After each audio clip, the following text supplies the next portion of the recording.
Hey guys, welcome back to my channel. So today I'm going to do something a little bit different. I'm going to be covering 90 Day Fiance Happily Ever After season 4 episode 5 and 6 part 1.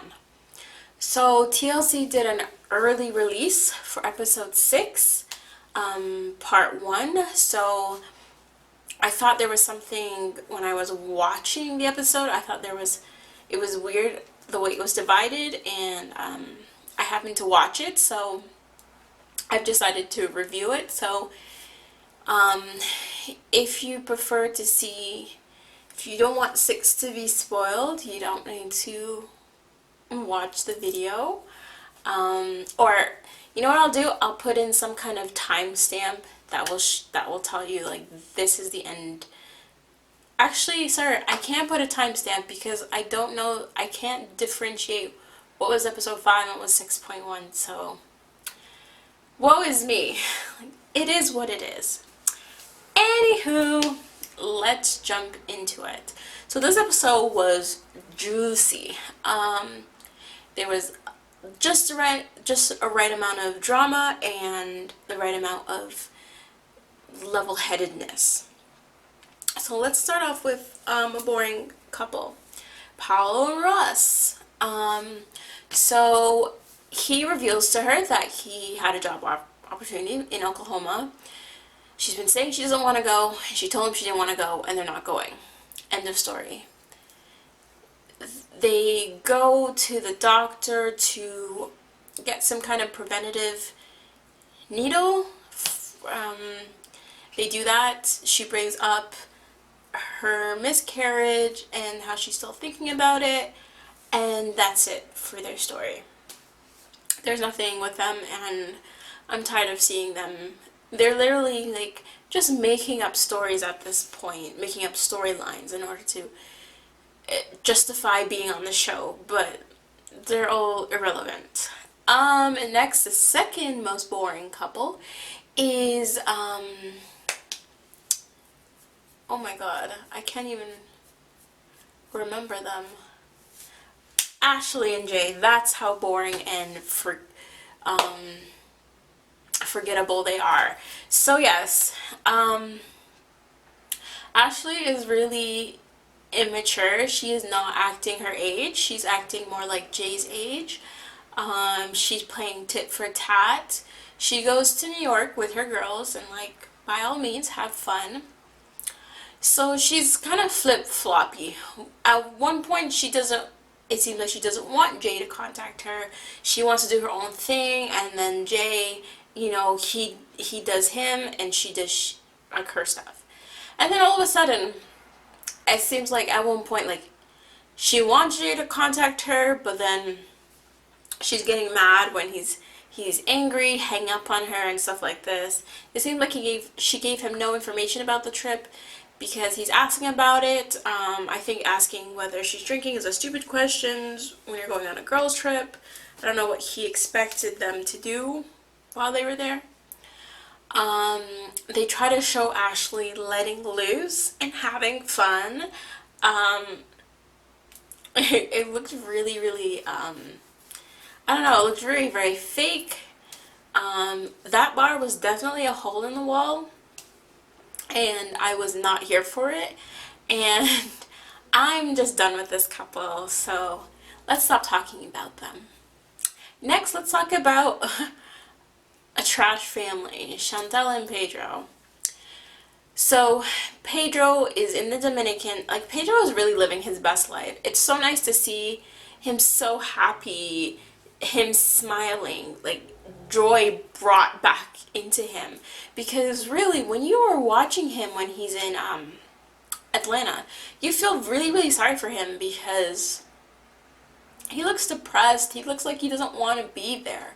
So I'm happy to see him in that state. The only thing is, Pedro needs to kind of stop with the extraness, because I understand that like he wants to let loose and get free.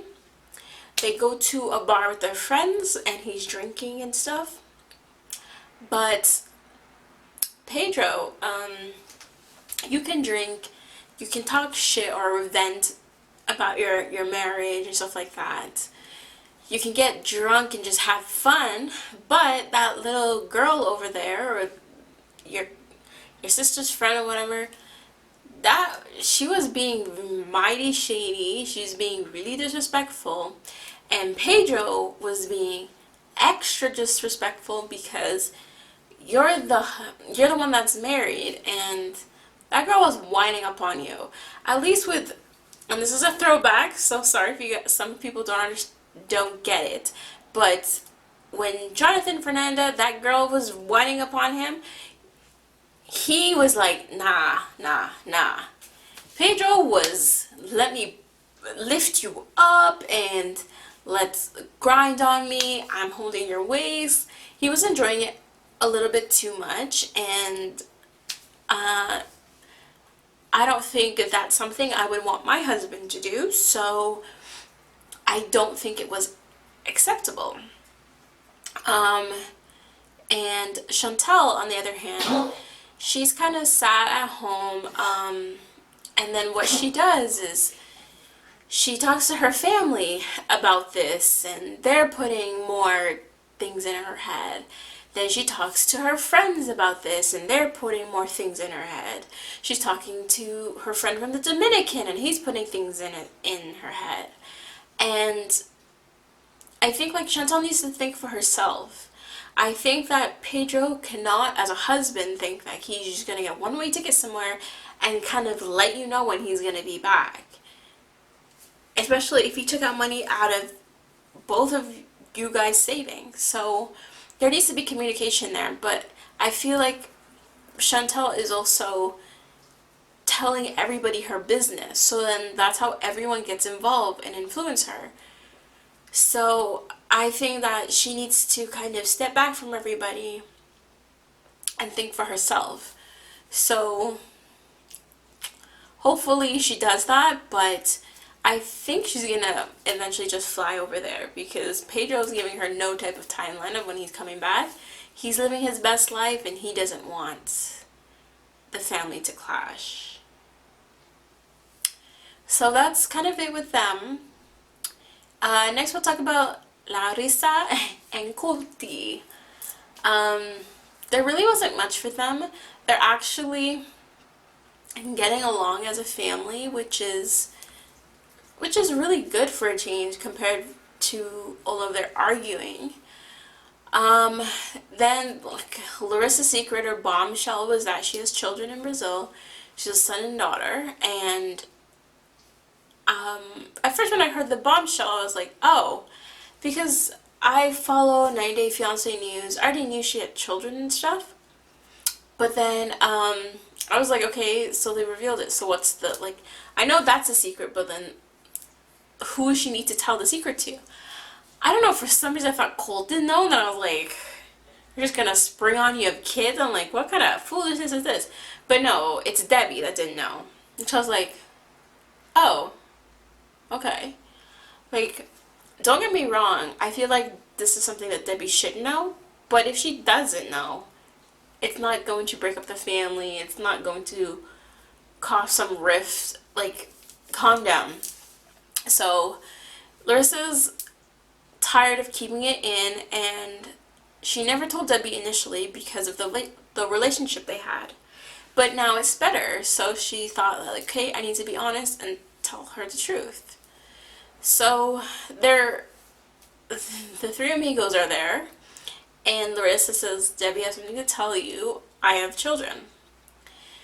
Debbie gets mad and like walks away and like, and I was like, Debbie, like, okay, you act like the children are coming tomorrow and we need to make space for them and stuff like this. Like, she told you she has children and stuff like this. Like, you gotta accept it for what it is, because I didn't appreciate Colt sitting there and letting Larissa take all the heat as if Colt acting like he wasn't a part of this. He knew this too.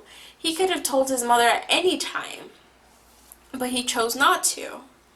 And even though Colt is fine with her having children and maybe sending for the children in the future. I think that Colt should have told Debbie, told his mom that, like, yeah, I'm marrying this girl, she has kids and stuff like this, don't bring it up, it's a touchy subject, but this is what I want to let you know. Like, there should have been no reason it was kept a secret. Debbie should have known this from day one. So it sucks that she didn't know anything about it. But all is well in that household. So last but not least, let's talk about Andre and Elizabeth. So this couple gets on my nerve, but this couple is good for TV, but gets on my nerves. Okay, Andre doesn't want to work. I don't know what is it with him. He doesn't want to work. I don't think he wants to stay at home either, but like, he wants to work when he wants to work. He wants to do stuff on his own time and when he's ready and stuff like this. Knowing that they now pay rent, they now have a baby on the way, and they're not financially stable. Okay? They came from a position where they were living rent free. They just needed to maintain and maybe fix up the household.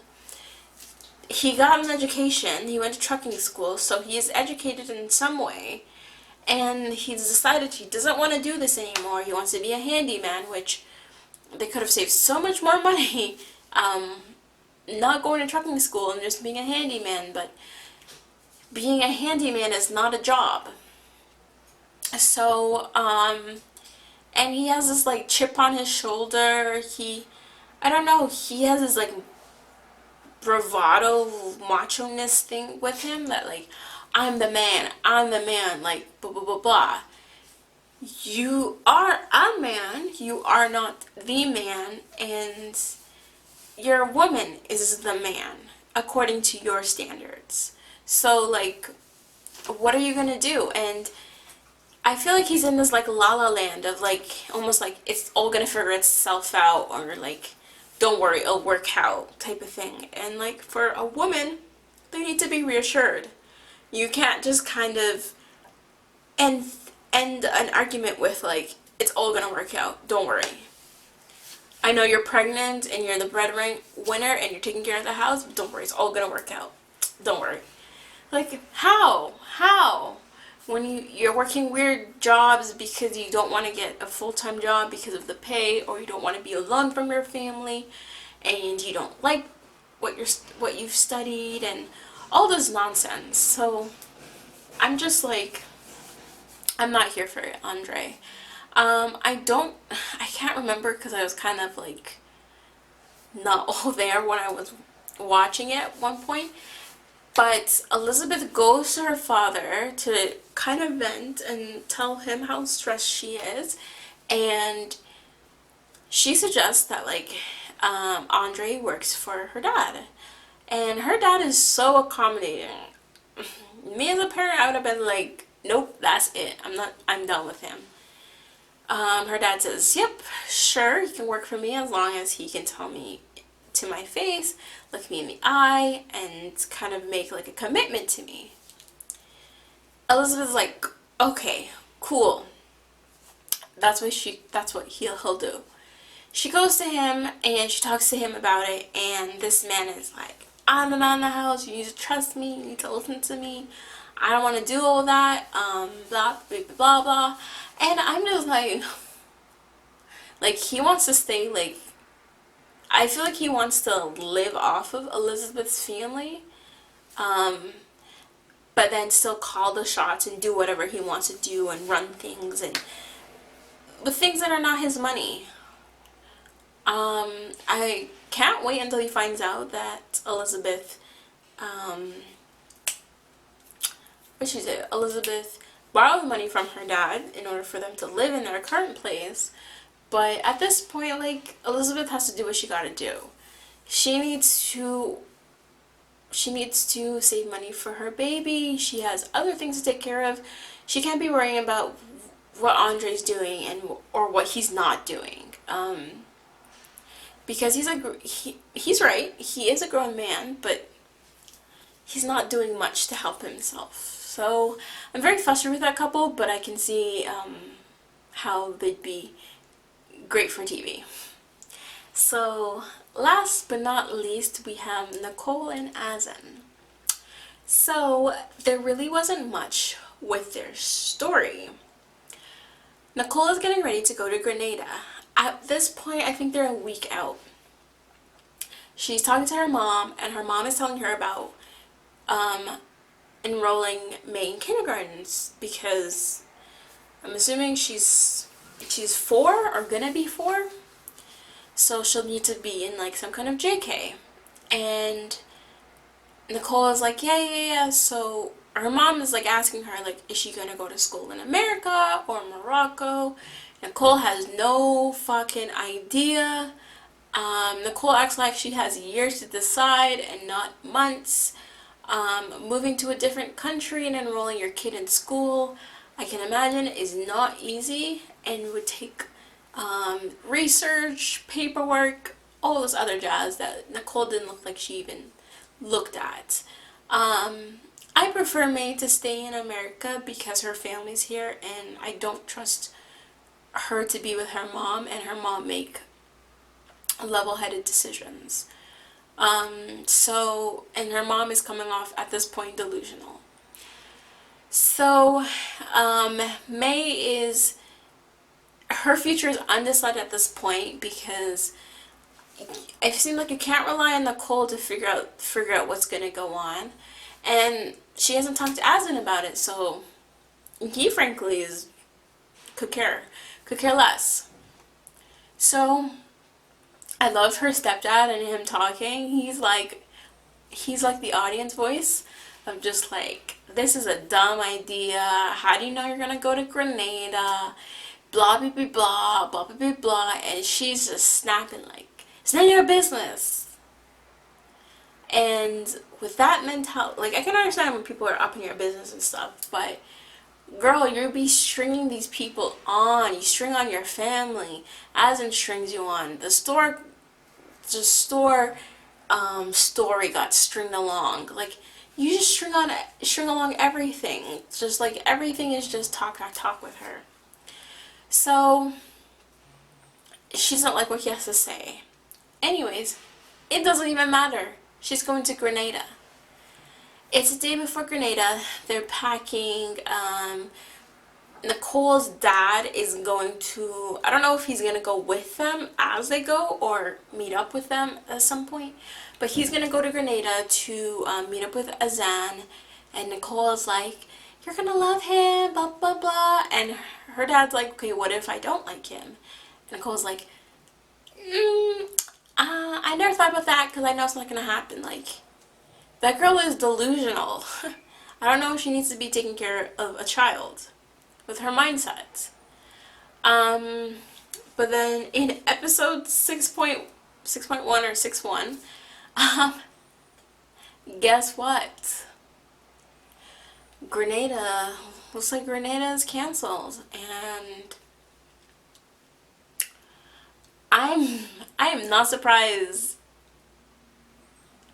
one bit. Like, it was never gonna happen, and one of the telltale signs that you know it's not gonna happen is you stop seeing Azen on the fucking video chat.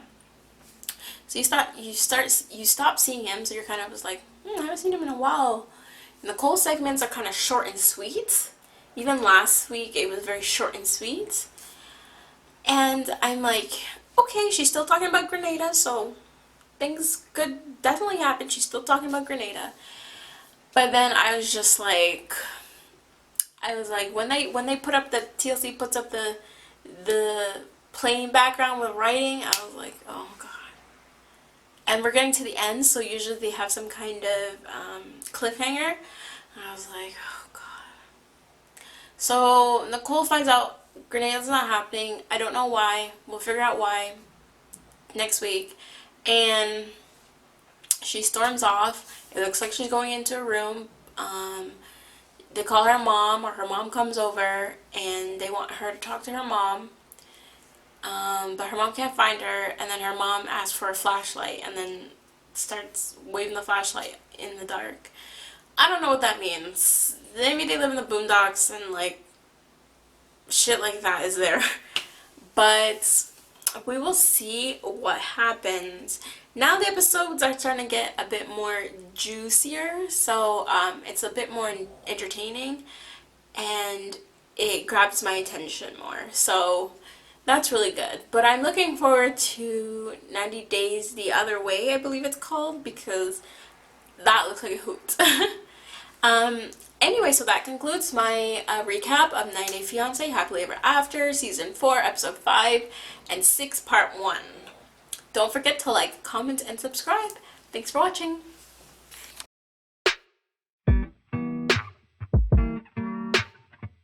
Yeah, yeah, yeah, yeah. Yeah.